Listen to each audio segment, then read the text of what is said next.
গেছে যে ভাত দিচ্ছে বা যে সিস্টেমটা না দিচ্ছে সেই সিস্টেমটা কি করবো সরকার হিসেবে কি করবো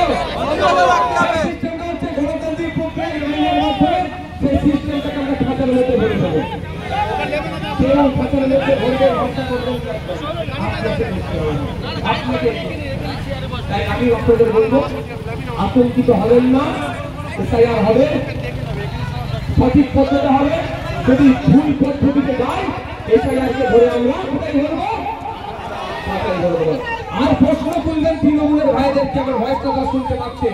আপনাদের নেতারা বলেছিল পশ্চিমবাংলায় এসআইআর করতে দেব না তাহলে পশ্চিমবাংলায় এসআইআর এর হচ্ছে কেন জবাবটা কিন্তু আগে দাও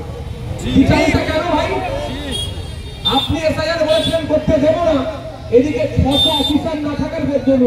দ্রুত 600 অফিসার আপনারা নিয়োগ করে দিলেন প্রতি বুথে বুথে একটা করে অফিসার আপনারা দিয়ে দিচ্ছেন এসআইআর করার জন্য আর আমাদেরকে কি বুঝিয়ে দিলেন এসআইআর করতে দেব না এই নাটক আপনারা বন্ধ করুন তাই আপনাদের বলবো মায়েরা এত মানুষ এসেছে আর একটা কথা আপনাদের বলবো আমি শেয়ার করবো 2021 নির্বাচনের সময়